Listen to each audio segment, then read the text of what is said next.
अगले उद्देश्य की हम बात करें तो आता है मुस्लिम शासन का सुदृढ़ीकरण करना, यानी मुस्लिम शासन को मजबूत करना। जो मुस्लिम शासक थे वे भारतीय जनता को इस्लाम धर्म का दृष्टिकोण समझाना चाहते थे, जिससे कि इस्लामी संस्कृति का अधिक से अधिक प्रभाव भारतीय जनता पर स्थापित हो सके और उनका शासन मजबूत हो सके, दृढ़ हो सके। इसके लिए कुछ शासकों ने कूटनीति का प्रयोग किया और कुछ शासकों ने बल प्रयोग भी किया।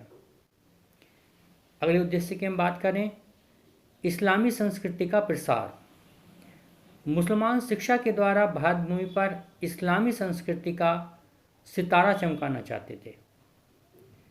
इसके लिए वे इस्लामी रीति रिवाजों, कानूनों, सिद्धांतों तथा प्रथाओं का तीव्र गति से प्रचार कर रहे थे।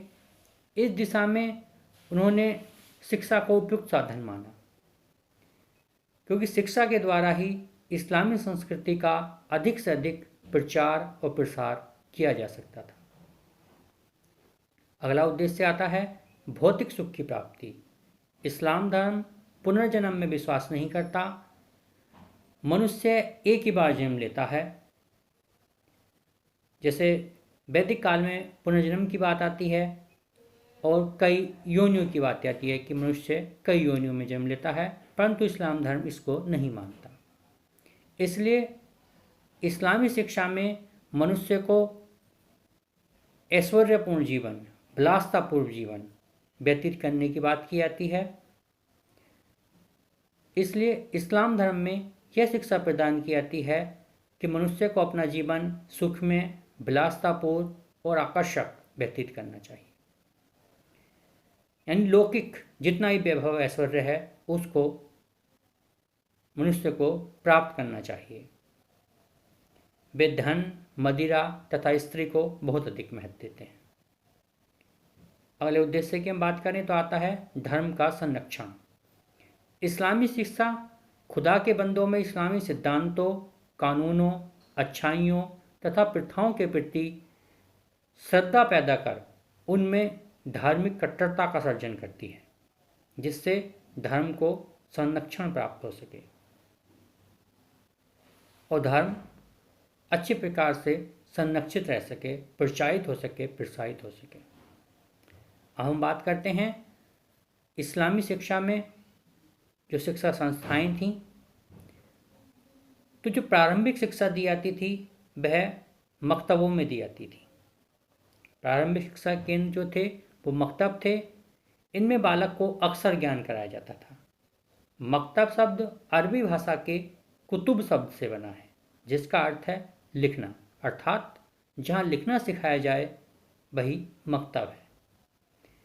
मकतब में बालक को बिस्मिल्लाह रस्म के बाद प्रवेश मिलता था।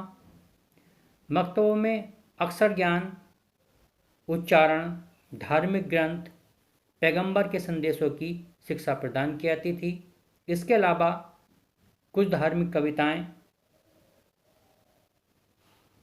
लैला मजनू, सिकंदरनामा, पत्र व्यवहार की शिक्षा, गुलिस्ता, बोस्ता, ये शिक्षाएं भी बच्चों को प्रदान की जाती थी। जो उच्च शिक्षा केंद्र थे वो मदरसे थे। मदरसा शब्द जो बना है वो दरस शब्द से बना है। दरस शब्द का अर्थ होता है भाषण देने, क्योंकि उच्च कक्षाओं में भाषण दिया जाता था।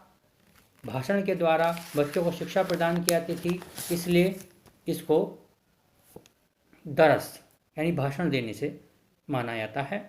दरस जो शब्द है यानी जो मदरसा शब्द बना है वो बना है अरबी भाषा के शब्द दरस से। मदरसों में छात्रावास भी होते थे।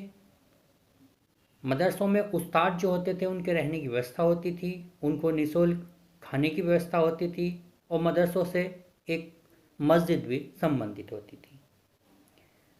मदरसों में जो छात्रावास होते थे उनमें छात्रों को रहने की मुफ्त और खाने की निःशुल्क पुस्तक वगैरह देने की व्यवस्था होती थी। अब बात आती है